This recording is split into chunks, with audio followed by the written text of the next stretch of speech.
मान लो ये पेपर देखिए एक बार, इसमें देखियो क्वेश्चन कितने तेरे आए हैं सेम इसी टाइप के। बड़ा कर दे इसको। पहला वाला सेम था। हाँ पहला बस वाला सेम मतलब था। मारो, बहुत ही ऑनेस्टली बताइयो कि कितने सही है कितने गलत है। अगर पेपर मैच कर रहा है 90% भी, 80-90%। सही ना। Hydrolysis of sucrose follows first order kinetics to produce glucose and fructose, सही है। If t half for the decomposition sucrose is 3 hours, half life दे रखा है 3 घंटे, तो percentage sucrose left after 6 hours, तो तुम्हें पता है 3 घंटे में, 3 घंटे के अंदर ए था स्टार्टिंग में, 3 घंटे में आधा हो रहा है तो A/2, तो 6 घंटे में, अगले 3 घंटे में यानी 6 घंटे यानी अगले 3 घंटे में A/2 का स्क्वायर यानी 1/4 हो जाएगा। 1/4 यानी 25%। ओरल क्वेश्चन है, करने की जरूरत नहीं थी इसको। और नहीं तो अगर स्कूल में बोर्ड में आता है तो पहले टी हाफ से के निकालेंगे, सही ना, और उसके बाद परसेंटेज लेफ्ट निकालना पड़ेगा, यानी A-X अपॉन में ए। नेक्स्ट। Next question. मालूम सही है गलत है? अरे वाला तो सही था। हाँ ये तो बहुत ही इजी क्वेश्चन है। If at infinite dilution molar conductivities of BaCl2 HCl and H2SO4 are this find solubility product of BaSO4 given के BaSO4 इज दिस मच। ये भी इजी क्वेश्चन है। पहले तो मोलर कनेक्टिविटी एट,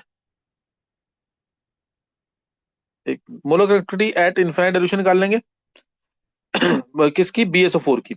वो आ जाएगी, इसको और इसको ऐड करना है और इसको 2 से मल्टीप्लाई करके सब्ट्रैक्ट करना है, तो ये आ जाएगा x1 + x3 - 2x2। ये आ गया मोलर कनेक्टिविटी ऑफ BaSO4। अब मोलर कनेक्टिविटी BaSO4 की आ गई इनफाइनाइट डाइल्यूशन पे, this is equal to K into 1000 divide by solubility. K into 1000 by solubility, और K तुम्हें दे रखा है BaSO4 का x, ये x दे रखा है, तो x इंटू 1000 बाय सॉलिबिलिटी। तो यहां से सॉलिबिलिटी आ गई, हमें निकालना है KSP। सॉलिबिलिटी आ गई और हमें इसका स्क्वायर निकालना है सीधा।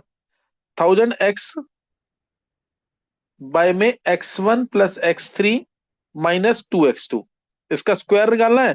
तो ये 10⁻6 हो जाएगा और x अपॉन में, ये आ गया ना सीधा आंसर, यही तो आ गया 1। कर लिया ना इसका। हाँ जी सर, ये भी सही था। बहुत अच्छे। नेक्स्ट।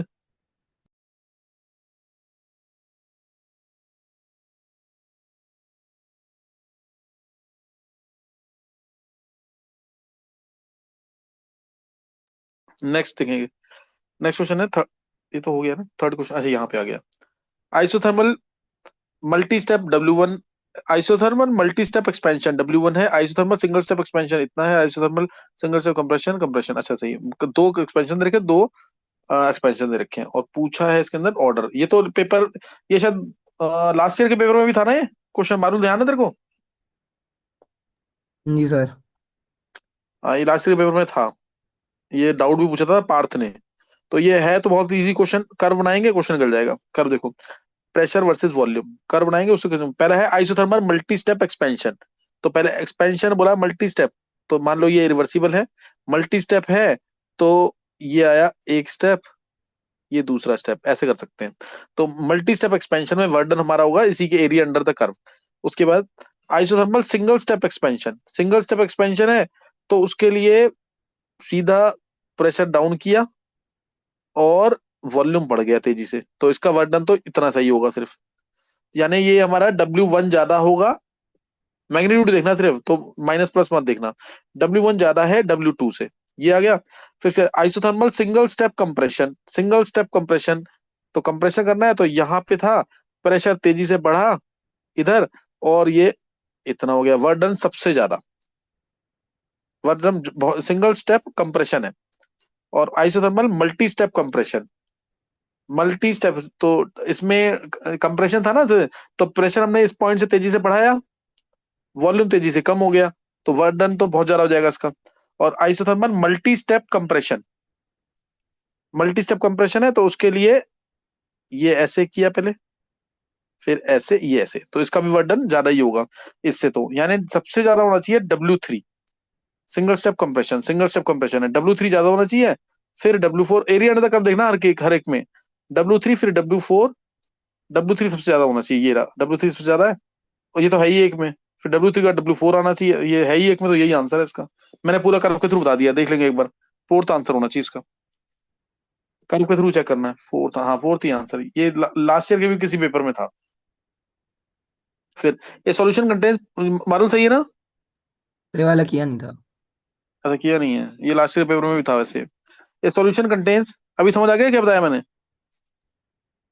हाँ जी sir. A solution contains 0.25 mole of non-volatile solute dissolved in 1 mole of the solvent. Point अच्छा ये. Then calculate percentage of vapor pressure solution, vapor pressure of solution related to vapor pressure of solvent. यानी PS by P naught निकालना है। Formula होता है हमारा P naught minus P S upon P naught is to X solute. X solute होगा हमारा 0.25 है और डिवाइड बाय 0.25 प्लस 1, 1.25, ये तो सीधा आ गया 25, 125 1/5, 1/5 अलग अलग कर देते हैं इसको, 1 - PS/P0 इज इक्वल टू 1/5, तो 1/4/5 यानी 0.8, 80%, ये आ गया फोर्थ। इजी क्वेश्चन है ये तो बहुत। मालूम सही है। सही था सर। हाँ। Fifth, fifth question. 1 mole of helium, 1 mole of A are taken in 10 liter rigid container at 400 Kelvin and equilibrium. This is established. Calculate partial pressure of helium and B at equilibrium if Kc is equal to 4. Participation निकालना helium का और B का, सही है। तो हमारा starting में 1 मोल लिया हीलियम, 1 मोल ए लिया, 1 मोल ए लिया, ए गिव्स बी है, 1 में से एक्स गया, बनेगा एक्स, एक्स बनेगा, यानी एक्स की वैल्यू निकालनी है तो मोल से निकल जाएंगे, मोल से निकल जाएंगे, फिर बी वैल्यू नाटी लगा सकते हैं। तो 1 - एक्स, एक्स आ गया ये, तो इसके बाद 10 लीटर का कंटेनर भी है, तो के सी दे रखा है हमें 4, तो 4 = x/10, 10 तो कैंसिल हो जाएगा, 10 लिखने की जरूरत नहीं है, एक्स अपॉन में 1 - एक्स, तो ये आ गया हमारा 4 - 4x, this is equal to X, 5x, यानी एक्स आ गया 0.8, एक्स 0.8 आ गया। और हीलियम तो कुछ करेगा नहीं, रिजिड कंटेनर में हीलियम तो रिएक्ट करेगा नहीं इनसे। तो अब प्रेशर निकालना है अगर बी का, तो वो होगा 0.8 मोल्स है, पीवी 0.8 मोल्स बाय में वॉल्यूम वी 10 लीटर, आर 0.0821 और इंटू टी, टी कितना है 400। और प्रेशर निकालना है अगर हीलियम का, हीलियम का तो कितना मोल है, 1 मोल का 1 मोल ही रहेगा, कुछ टच नहीं किया इसको, हीलियम का 1 मोल रहेगा ये। तो 1 / वॉल्यूम 10, आर 0.0821 इंटू टी 400, बस इससे निकल जाएगा। चेक कर लेना एक बार, आंसर कैलकुलेशन कर लेना, मालूम सही है गलत है। सही है सर ये वाला। हाँ सही है। सही, बहुत अच्छा model. Next, sixth question. An oxide of iron contains 69.9% iron. Find its empirical formula. 69.9% iron है और इसका एम्पेरिकल फॉर्मूला निकालना है।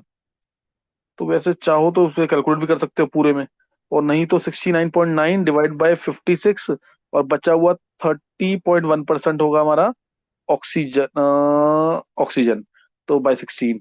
तो इससे तुम्हें कैलकुलेट करना है 56, 69.6 डिवाइड बाय 56, ये 1 पॉइंट कितना आएगा, 56, 113, 130, यानी 1.2 के आसपास आ रहा है ये।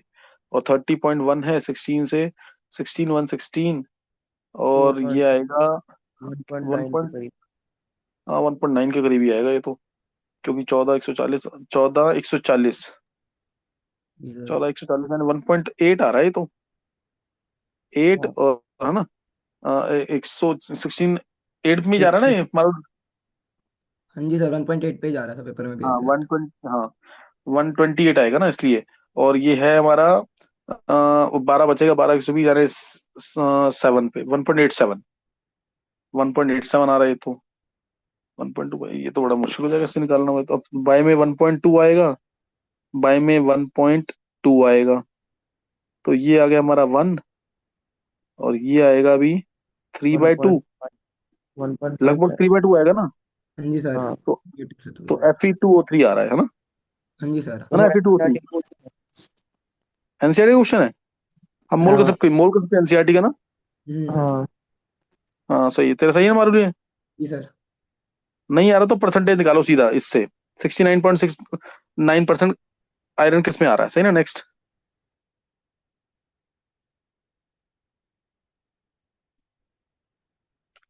ये तो हो जाएगा, सेवंथ क्वेश्चन तो सही कर दिया ना।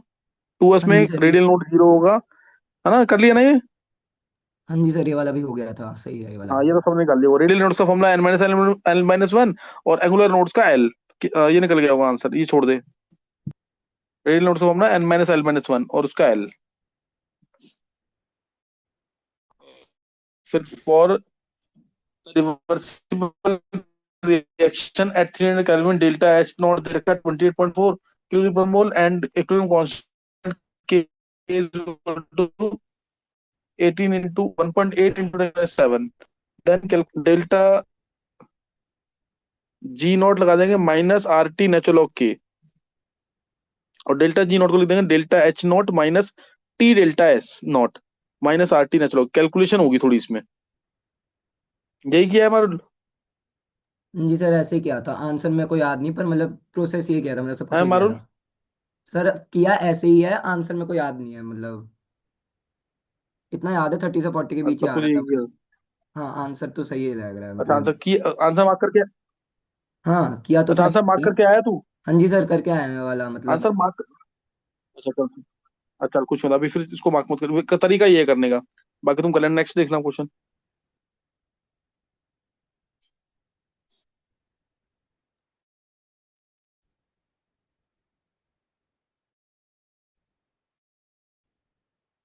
टेंथ, नाइन्थ है ना।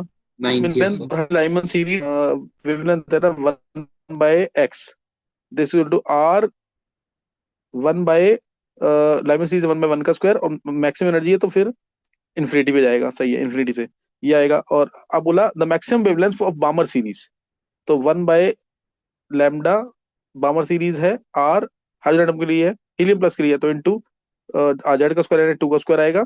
1/, बामर सीरीज के लिए 1/2 का स्क्वायर, 1/2 का स्क्वायर, और मैक्सिमम वेवलेंथ है तो एनर्जी मिनिमम यानी अगले शेल में 1/3 का स्क्वायर। बस इन दोनों को डिवाइड करेंगे, लैम्डा निकल जाएगा। यही क्या था हमारा हाँ जी सर सही है वाला।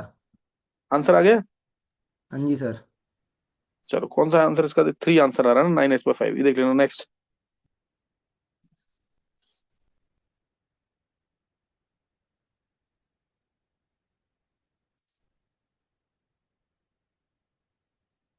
लाइव में बमर से रिलेटेड हर हर पेपर में क्वेश्चन आता है इससे रिलेटेड। नेक्स्ट अब है the following configuration of tetrahedral complexes in list first match them with corresponding CFSE in list second। D2 है, D2 है और ये टेट्राहेड्रल के लिए है। टेट्राहेड्रल में होता है 2 नीचे और 3 ऊपर, 3 ऊपर ये, इसमें dx2 y2, ये नीचे वैल्यू जो होती है -0.6 डेल्टा टी होती है, ऊपर +0.4 डेल्टा टी होती है। तो डी पहला है D2, D2 है, 2 इलेक्ट्रॉन नीचे आएंगे, 2 नीचे आएंगे, इसका मतलब 2 नीचे आने का मतलब है -0.8, -1.2, -1.2 आर आएगा पहले का, इसका तो आर आ गया। D4 तो 1 2 3 4, तो -1.2 +0.8 -0.4 आ जाएगा इसका, -0.4, क्योंकि चारों नीचे करेंगे वो वैल्यू कोई दे नहीं रखी है इसमें, तो -0.4 यानी ऐसा आ जाएगा, ऐसा आ जाएगा। अब D6 है ना, D6 तो 1 2 3 4 5 6, तो 3 नीचे 3 ऊपर, 3 नीचे तो -1.8, 3 ऊपर तो -1.2 -0.6 आ जाएगा, -1.6 ये आ गया। अब निकल लेंगे, अब तो RSPQ, RSPQ देख लो कहाँ पे है, RSPQ है गए, ये रहा सेकंड में। नेक्स्ट, सही था सर ये वाला। हाँ next question 11th, consider the following orders of energy in d subshell in tetrahedral complexes. तो टेट्रल कॉम्प्लेक्स में हमारे नीचे होते हैं 3, ऊपर होते हैं 2, नीचे हैं dx2, dxy, dyz, dxz, तीनों सेम एनर्जी के, और ऊपर dx2 y2 और dz2 दोनों सेम एनर्जी के। अब देख लो उसमें क्या है, dxy और yz xz की एनर्जी ज्यादा, नहीं मैं गलत कर गया, तो ऑक्टेटल है ना, टेटल में तो ये नीचे होगा, उल्टा हो गया ये, dxy dxz की एनर्जी ज्यादा और d2 y2 की एनर्जी कम, ये उल्टा है, ये ऊपर आएंगे ये नीचे आएगा, ये ऑक्टल का बना दिया मैंने ये। तो ये पहली सही है। तो डी एक्स वाई और वाई जेड की एनर्जी ज्यादा, डी जेड स्क्वायर की एनर्जी कम, सही है ये भी। डी एक्स स्क्वायर ये तो हो ही नहीं सकता, D X Y square equal to D Z square greater than, ये भी गलत है, ये भी उल्टा हो गया, तो ए और बी आंसर आना चाहिए। A B D, D D तो गलत कर गया ये साइन उल्टा होना चाहिए तो। साइन उल्टा कर दिया ये, ए बी डी यही है ना हमारा क्वेश्चन। जी सर, ऐसा मतलब टाइप का था, ये सेम नहीं था। अच्छा अच्छा, टाइप का था, चलो। तो फिर आंसर तो यही आएगा फिर, ये साइन उल्टा होगा, ए बी डी तब जी आएगा। सर, मतलब नेक्स्ट। किया ऐसे ही है, मतलब पहले वो अलग थे, मतलब ABCD अलग दिए हुए थे थोड़े से। हाँ सही, चलो सेम टाइप ही है क्वेश्चन का ना। हम्म, next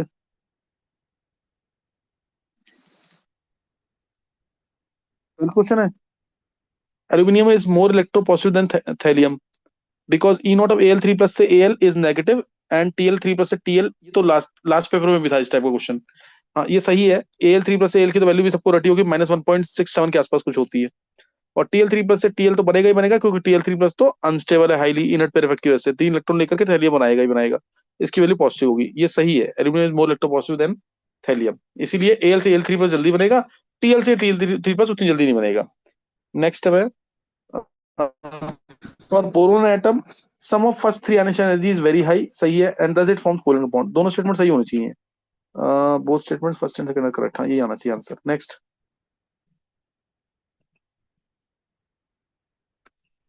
13 question, with the following pair of species have different leave structure, different यानी इसमें हाइब्रिडेशन चेक कर सकते हैं, इसमें sp3 है, एक लोन पेयर होता है ना इसमें, O माइनस और एक लोन पेयर, और CO3 2 माइनस तो sp2 है, तो डिफरेंट होगा ना लीव स्ट्रक्चर्स, क्रॉस और डॉट से जो शो करते हैं।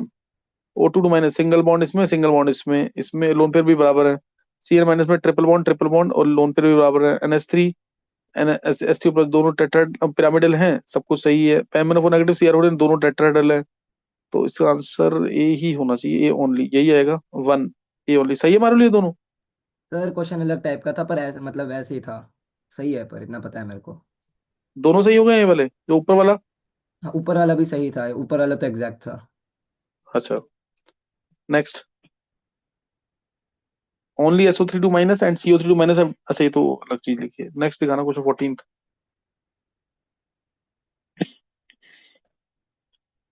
इन Ziegler Natta catalyst, Ziegler Natta catalyst होता है TiCl4 plus C-H5 whole thrice Al, TiCl या फिर TiCl3 भी होता है कई बार। और तो इसमें बोला metal ion has spin magnetic moment of 284, गलत है, Ti+4 में तो जीरो आएगी मैग्नेटिक मोमेंट। और in Ziegler Natta catalyst p block element in aluminium has +3 oxygen, हाँ सही हो सकता है। Basic ox basic vanadium oxide is used in, basic नहीं होता वो भी हमारा वीडियो, गलत है। catalyst used in Waker process H2,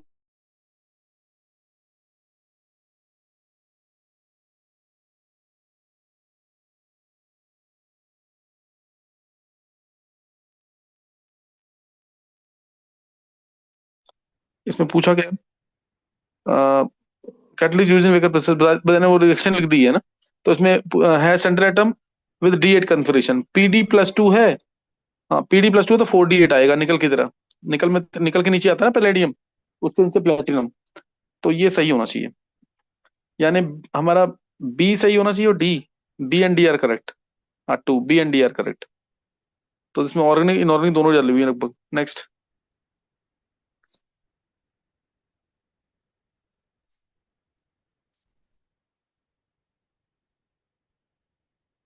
find correct order of increasing boiling point in the following compound, तो ब्यूटेनॉल हाइड्रोजन बॉन्डिंग है, इसमें हाइड्रोजन बॉन्डिंग है, इसमें कुछ भी नहीं है, इसमें हाइड्रोजन बॉन्डिंग है लेकिन एन के साथ एक एच है तो कम होगी हाइड्रोजन बॉन्डिंग।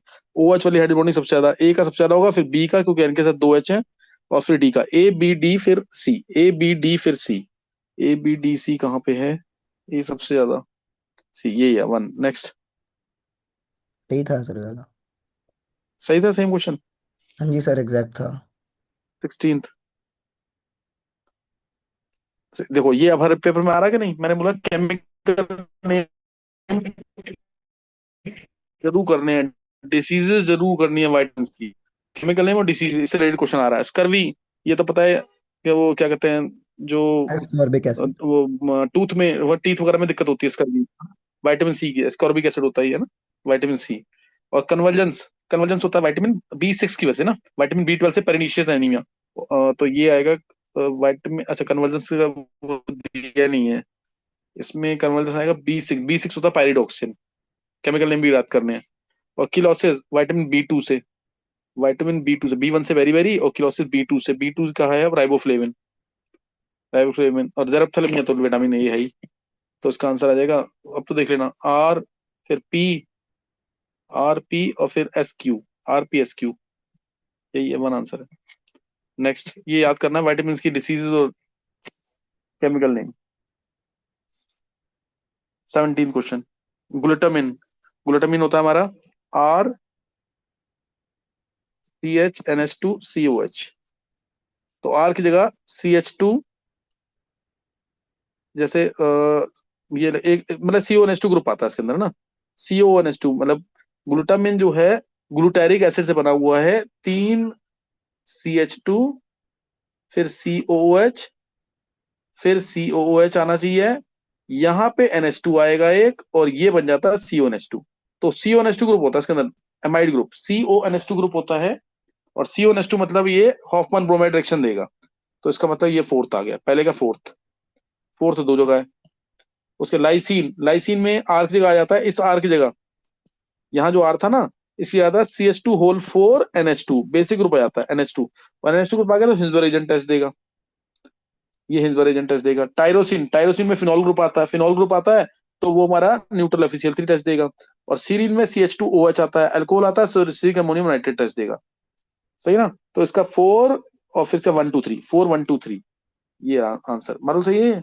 ये वाला शायद गलत होगा सर, इसमें श्योर नहीं हूँ यार मैं। ये तो बहुत बड़ी बेवकूफी है यार, सारे सेक्टर यार कितनी बार रटवाए थे मैंने सर ये गलती नहीं मैंने गलती। टायरोसिन का शायद मैंने गलती से सेरिक अमोनियम नाइट्रेट कर दिया। मतलब ये कितनी बार कराए क्वेश्चन, हम्म। ये गलती नहीं होती। मैं तो अल्कोहल के लिए लिखवा रखा है, सिलिक अमोनियम नाइट्रेट टेस्ट होता है। चलो, तो अच्छे अच्छे क्वेश्चन सही कर दिए।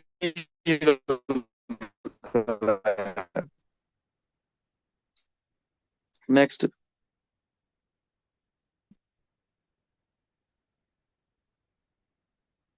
ये आ गया आइसोब्यूटाइलिन, और फिर H+ और एसिड डाला है।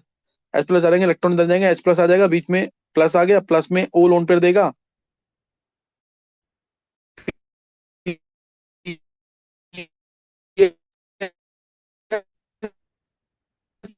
सी bond O,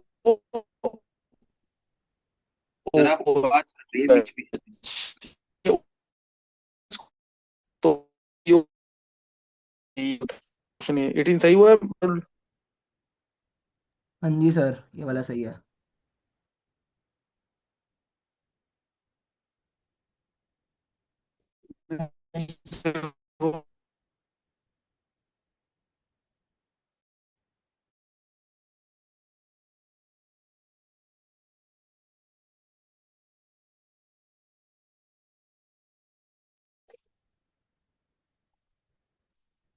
19th, 4.7 gram of phenol, 4.7 gram of phenol. तो 4.7 डिवाइड बाय 94 वेट होता है इसका, तो ये 0.05 मोल हो गया सीधा, 0.05 मोल। और ये दे रहा है एक्स एक्स रिंग टेस्ट डालने पे बेंजीन मिलता है, बेंजीन का वेट 78 होता है, 78 0.05 मोल से ये 0.05 मोल ही मिलेगा। और 0.05 मोल मिल गया, एफिशिएंसी है 60%। तो इंटू 60/100 यानी 0.6 कर देंगे, तो 5 6 30 यानी 0.03 यानी 3 × 10⁻²। इजी क्वेश्चन है ये, मोल पूछे हुए हैं इससे, 10⁻², में तो 3 आ जाएगा। मालूम सही है। हाँ जी सर सही है। और पीछे वाला क्वेश्चन जो था एक, आई, पीछे वाला कौन सा है? मालूम तेरी आवाज नहीं आ रही ढंग से। नेक्स्ट सर क्वेश्चन है पीछे वाला 20th। कौन सा था, एक बार बता सकते हैं? वो 18 वाला। पीछे वाला दिखा दे वो एक बार टी जरा। एच सी ओ एच वाला ना? एक मिनट, दिखा रहा है ये भी, ये रहा। हाँ ये वाला तो सही है। सही ना? नेक्स्ट, हम्म।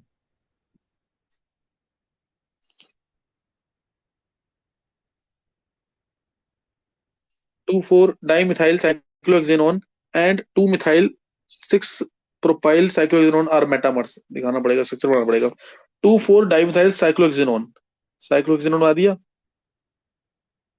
1 2 2 4, 2 पे है इथाइल, 3 4 4 पे ethyl, 2 4 diethyl cyclohexanone and 2 methyl 6 propyl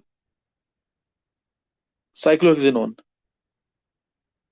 cyclohexanone है, 2 पे है मिथाइल और 6 पे है प्रोपाइल, 6 पे प्रोपाइल, 6 पे प्रोपाइल।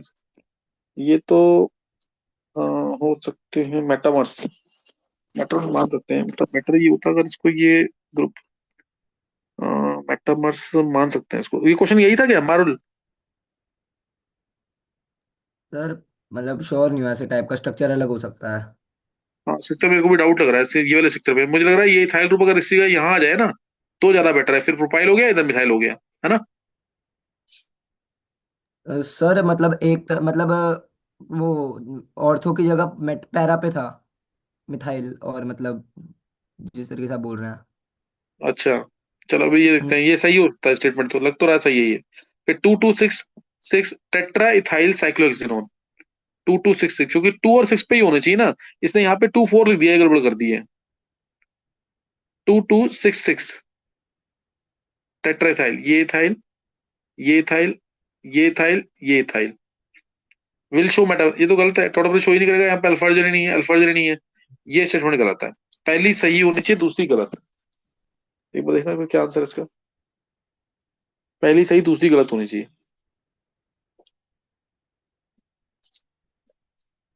थर्ड फर्स्ट, हाँ ये दे तो यही रहा है answer. Next,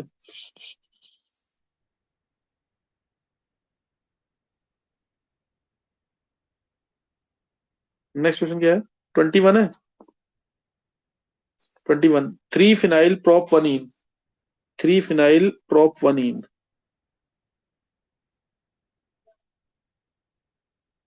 react with HBr। HBr select करेगा तो इलेक्ट्रॉन इधर आ जाएंगे। ये आ गया CH3 प्लस, आया प्लस शिफ्ट कर जाएगा इधर आ जाएगा, प्लस इधर आया और उसके Br यहाँ आ जाएगा, ये आएगा CH2 CH3। Gives alkyl halide as major product having 1 chiral carbon. ये काइरल कार्बन है, सही है ये। Aryl chloride and aryl cyanide both can be formed by Gattermann and Sandmeyer. Sandmeyer से बन सकते हैं, गेटरमैन से नहीं बनेंगे, गलत है ये। तो पहली स्टेटमेंट सही सर है, दूसरी गलत है। हाँ सेकंड वाला सर उल्टा दिया हुआ था, मतलब एराइल क्लोराइड को सैंडमियर से बनाया था, एराइल साइनाइड को गेटरमैन से बनाया था, तो फिर सही है सेकंड वाला पेपर में जो था अच्छा एग्जैक्ट। अच्छा अच्छा अच्छा अच्छा। अच्छा ये लिखा था aryl chloride is prepared by Sandmeyer and aryl, नहीं aryl chloride is prepared by Gattermann and cyanide is prepared by Gattermann, है ना। तो उसमें सैंडमियर, ये जी सर। इससे, ये इससे है और ये इससे, यही ना हमारे। चलो ये अभी तो जो दे जी रखा है सर। मैंने उसके अकॉर्डिंग बोला आंसर, सही है।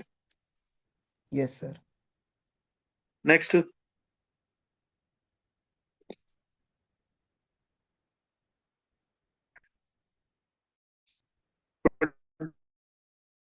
टू,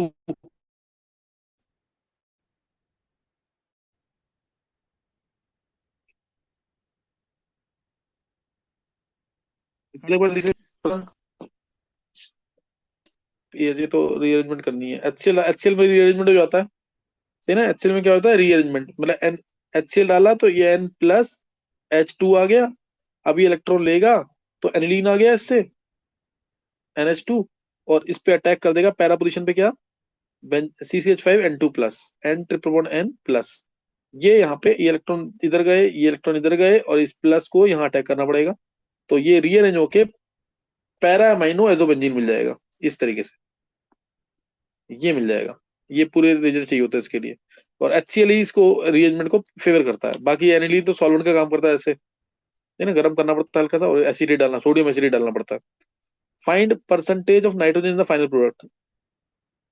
NH2 भी आना चाहिए एक, NH2 परसेंट नाइट्रोजन, 3 नाइट्रोजन है तो 42 हो गया, 42 डिवाइड बाय टोटल मास इसका, 42 डिवाइड बाय टोटल मास करेंगे और उससे परसेंटेज आ जाएगी। तो अब ये टोटल मास निकालना पड़ेगा इसमें, कितना आ रहा है चेक करो।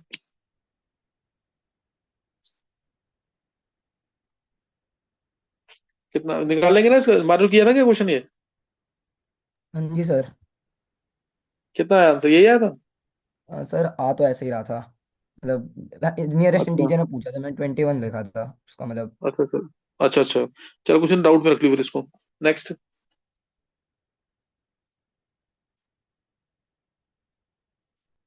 हाँ यही बना प्रोडक्ट तो। पहले क्वेश्चन होते थे सिंपल आते थे कि यही बन ये वही सोच लेना क्या बना है, वही सफिशिएंट था।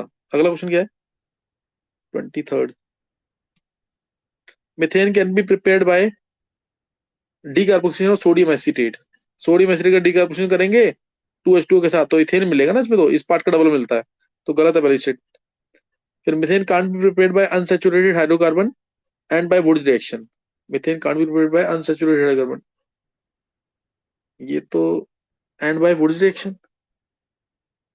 Methane can't be prepared by unsaturated hydrocarbon. Sir ये गलत है, हाँ ये अनसैचुरेटेड से तो गलत हो है। जाता। हाँ सही गलत ही होगी। मिथेन को बनाना तो मुश्किल हो जाएगा ना, अनसैचुरेटेड हाइड्रोकार्बन तो इथीन ही होता कम से कम। नेक्स्ट।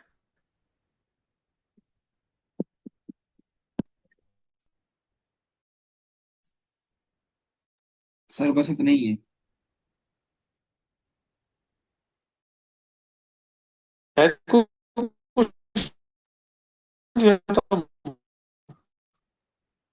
सर आवाज आपकी कट रही है, ढंग से नहीं हो रही। जी सर। तुमसे कितने सही हुए तेरे मारुल वैसे? सर मेरे इसमें तो अभी तक मतलब 20-21 सही हो गए हैं, एक दो गलत होंगे, मतलब दो तीन ज़्यादा से ज़्यादा। और मतलब मेन पेपर मुझे लग रहा है तो फिर सही, मतलब इतने ही सही होंगे, मतलब एक दो सही ऊपर नीचे हो सकते हैं। आवाज ही नहीं आ रही तेरी। सर इसमें तो मतलब 20-21 सही हो रहे हैं, और मतलब जो मेन पेपर था उसमें भी इतने ही होंगे मेरी उम्मीद से, क्योंकि मैंने ओवर अटेम्प्ट नहीं किया था, मतलब इतना ही किया था जितना इसमें है। एक क्वेश्चन होगा ऊपर नीचे। तू तू कह रहा अटेम्प्ट ही तूने 20 किए? नहीं, मैंने तो 20 अटेम्प्ट किए ना तूने मैंने केमिस्ट्री में? मैंने 22-23 बोले थे सर, वहां पे आवाज में नहीं आया होगा, 22-23 बोले थे मैंने, मेरे को अच्छे से याद नहीं था। अच्छा अच्छा, मैंने। 22-23 किए, अच्छा। चल मैं हाँ जी तेरे सर। मानता हूँ, फिर अगर तू सही कह रहा है तो 17-18 के आसपास मानूंगा सही है इस बार। सर तो मतलब नहीं सर, 20 है इस बार, पक्के, मतलब बहुत सारे क्वेश्चन एग्जैक्ट थे ना, तो मतलब जिनमें डाउट था वो वाले तो आपने सॉल्व करके सही कर दिए मेरे। नहीं तू बस ध्यान रखियो यार, इतना ज्यादा मत हो, क्योंकि लास्ट टाइम भी ऐसी गड़बड़ हुई थी। 17-18 के आसपास कम से कम तेरे सही होंगे अगर तू सही बोल रहा है सब कुछ तो। और फिजिक्स में देखा है कि तूने? हाँ फिजिक्स में मैंने चेक किया, मतलब है? मतलब 16 क्वेश्चन किए थे मैंने, 16-17 करे थे, तो उसमें से मतलब ज्यादातर मिल गए थे, तो मतलब 12 मिले थे, 12-13, तो उसमें से मेरे 10 सही थे। कंफर्म है बिल्कुल? हाँ जी सर। अच्छा तो 10 यानी, और तूने 17 क्वेश्चन किए? हाँ जी सर। 17 में से अगर मैं 10 ही सही मान लूं, 10 इसमें और 17 उसमें मान ले, केमिस्ट्री में 27, और मैथ्स में मैथ्स में सर 10 किए थे मैंने, और उसमें से मतलब मेरे अभी 9 मिल गए थे, तो 6 सही थे, 3 गलत थे। 6 कंफर्म सही है बिल्कुल? हाँ जी सर, एग्जैक्ट थे एकदम मतलब। 17, 10, 27, 27 और इसमें मान लेते हैं अगर तेरे कितने सही माने, 6 ही सही मान ले फिर टोटल 10 में से ना। हाँ जी सर। 33 सही होंगे तेरे हैं, हाँ जी मिनिमम सर। है। मिनिमम हाँ तो जी इतने सर। होंगे ना। हम्म। अब 33 फिर लास्ट टाइम से तो बेटर है नहीं? हाँ जी सर, लास्ट टाइम से तो बेटर है। चल सही यार, बस वेट करते हैं थोड़ा सा। 33 अगर मिनिमम सही हो रहे हैं तो फिर कुछ तो बेटर हो जाएगा लास्ट टाइम से। जी सर। चल सही है, पसंद कर लेना, तुम लोग सो जाओ वरना। Okay sir. ठीक है सर। सर हम्म, हाँ। सर एडवांस का पेपर है तो कैसे तैयारी करूँ उसके लिए, मतलब पेपर क्वेश्चंस निकाल, पेपर करना है और चैप्टर रिवीजन करनी है बहुत अच्छे से, पेपर करना है। मतलब पेपर और रिवीजन करते रहो ना, तीनों सब्जेक्ट में। हाँ हाँ, बिट्स बिट्स का कब है तेरा? बिट्स का नहीं भरा मैंने। अच्छा नहीं पढ़ा है? नहीं चल भरा। सही है, बस अब तू एडवांस की तैयारी कर दे फिर स्टार्ट एक बार। अच्छे से कर दियो, बिल्कुल भी एक भी दिन वेस्ट मत करियो। सत्रह हाँ जी सर। 17 तारीख को है ना, नेक्स्ट नेक्स्ट मंथ। हाँ जी सर। हाँ पेपर्स करने हैं और चैप्टर की रिवीजन बहुत अच्छे से। हाँ जी सर। चल सही है। Okay sir, thank you sir.